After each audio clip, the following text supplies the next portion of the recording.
সম্মানিত ভাই এবং বোনেরা, আসসালামু আলাইকুম। আশা করি আপনারা সবাই ভালো আছেন। আজকে আমি আপনাদের সঙ্গে শেয়ার করব যে আপনার দেশি মুরগির বাচ্চা দ্রুত কোন খাবার খোয়ালে দ্রুত আপনার দেশি মুরগির বাচ্চা বড় হবে, সেটা আমি বিস্তারিত আপনাদের সঙ্গে শেয়ার করব। অবশ্যই আপনারা ভিডিওটা না টেনে শেষ পর্যন্ত দেখবেন। তার কারণ অনেকেই প্রশ্ন করেন যে ভাই, আমার দেশি মুরগির বাচ্চাটা বড় হচ্ছে না কেন, বা দেশি মুরগির বাচ্চাটা আমাদের দ্রুত বৃদ্ধি করতে হলে কি খাবার খাওয়াবো। তো এই বিষয় নিয়ে আমি আপনাদের সঙ্গে শেয়ার করব। তো সর্বপ্রথম আমি আপনাদেরকে বলবো, যে সকল বোনেরা যারা গ্রামে দেশি মুরগি পালন করেন, অল্প স্বল্প অর্থাৎ অল্প মুরগি, কিন্তু বাণিজ্যিক আকারে না, তো সে সকল বোনেরা আপনারা আপনার দেশি মুরগির বাচ্চাকে কোন খাবারটা দেন সেটা অবশ্যই আমাদেরকে কমেন্টের মাধ্যমে জানিয়ে দেবেন। তার কারণ দেশি মুরগির বাচ্চাটা কিন্তু সবচেয়ে বেশি, অর্থাৎ দেশি মুরগিটা সবচেয়ে বেশি কিন্তু বাচ্চাটা পালন করে হচ্ছে বোনেরা, যে সকল বোনেরা গ্রামে বাস করেন আর কি। তো আপনাদের কাছে আমি বলবো যে আপনারা আপনার দেশি মুরগিকে কি খাবার দেন বাচ্চাকালে। তো আমরা মাত্র তিনটা খাবার দেখাবো। তো এই তিনটা খাবারের মধ্যে আপনি কোন খাবারটা খান আপনার মুরগির বাচ্চাগুলোকে অবশ্যই আমাদেরকে কমেন্টে জানিয়ে দেবেন। তে আপনার মুরগির বাচ্চাটা দ্রুত যদি বড় করতে চান, তাহলে আপনার যে কোনো দুইটা খাবার অবশ্যই আপনাকে খাওয়াইতেই হবে। দেখবেন যে ইনশাল্লাহ আপনার মুরগির বাচ্চাটা কিন্তু দ্রুত বড় হয়ে যাবে ইনশাল্লাহ। তে এই সঠিক নিয়মে সঠিক পদ্ধতিতে যদি আপনারা আপনার দেশি মুরগির বাচ্চাকে যদি এই খাবারটা খাওয়াইতে পারেন, দেখবেন যে ইনশাল্লাহ আপনার মুরগির বাচ্চাটা দ্রুত বড় হয়ে যাবে। তো সর্বপ্রথম যে খাবারের কথা আমি আপনাদেরকে বলবো, সেটা হচ্ছে ব্রয়লার মুরগির বড় ফিড।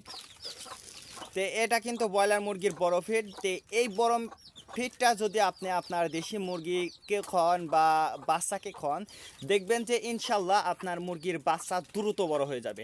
তাছাড়া এই বড় খাবারের চেয়ে আর একটা খাবার আছে, সেই খাবারটা খাওয়ালে আপনার মুরগিটা রকেটের গতিতে আপনার মুরগির বাচ্চাটা বড় হয়ে যাবে। তো এটা হচ্ছে ব্রয়লার মুরগির জিরো ফিড। এই বড় ফিডের চেয়ে কিন্তু এই জিরো ফিডের শক্তিটা কিন্তু অনেক বেশি, যেহেতু এটা বাচ্চার খাবার।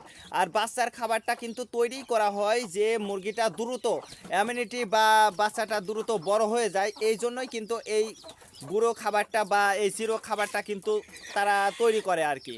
আর এই বড়টা হচ্ছে বড় মুরগির খাবার। এটার কিন্তু যদিও গুণগত মান ভালো, কিন্তু এটা বড় মুরগির জন্য কিন্তু যথেষ্ট, কিন্তু এটা বাচ্চার জন্য কিন্তু যথেষ্ট না। এই জন্য আপনারা চেষ্টা করবেন যে এই জিরো ফিডটা আপনার দেশি মুরগিকে খাওয়ার জন্য।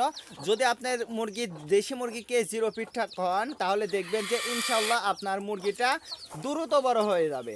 তারপরে আর একটা খাবার আছে, আপনারা জানেন যে আমি এই খাবারটা কিন্তু আমি আমার সকালবেলা কিন্তু আমি এই ভুট্টার গুঁড়াটা কিন্তু আমি আমার দেশি মুরগিকে খাওয়াই। তো এই ভুট্টার গুঁড়াটাও কিন্তু আপনি বাচ্চাকালে খাওয়াইতে পারেন। তারপরেও আমি বলবো যে এই ভুট্টার গুঁড়াটা খাওয়ানোর চেয়ে আপনি যদি সবচেয়ে ভালো হয় যে এই জিরো ফিডটা যদি আপনারা খাওয়ান। এই তিনটা খাবারই কিন্তু দেশি মুরগির বাচ্চার জন্য খুবই কিন্তু জরুরি, বা মুরগিটা দ্রুত বড় হওয়ার জন্য কিন্তু খুবই ভালো একটা কাজ করে। তাই আপনারা আপনার বাচ্চাগুলোকে আপনারা কোন ফিড খান বা কোনটা খান অবশ্যই আমাদেরকে কমেন্টের মাধ্যমে জানিয়ে দেবেন।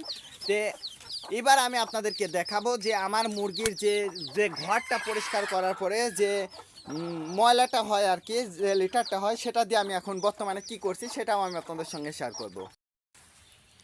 এই যে ছোট পরিসরে এই লাল শাকটা দেখছেন, এটা কিন্তু আমি সারবিহীন অর্থাৎ সার বাদে আমি কিন্তু এটা মুরগির লিটার দিয়ে আমি এই শাকটা তৈরি করছি। আর এই দেখেন এই পাশে কিন্তু আমি টমেটোর গাছটা লাগিয়েছি। তো এই টমেটোর গাছটা কিন্তু টমেটো অলরেডি আছে। তো দেখুন ছোট ছোট টমেটো এখনও আছে। তো এই সাইডে যে ড্রাগন গাছটা আমি আপনাদেরকে দেখাইছিলাম, তো ড্রাগন গাছটাও আছে এখনও, কিন্তু ড্রাগন ফলটা এখনও ধরিনি। আর এই জায়গায় লেবু গাছ আছে। দেখুন মরচির গাছটা কিন্তু মাশাআল্লাহ খুব সুন্দর হয়েছে।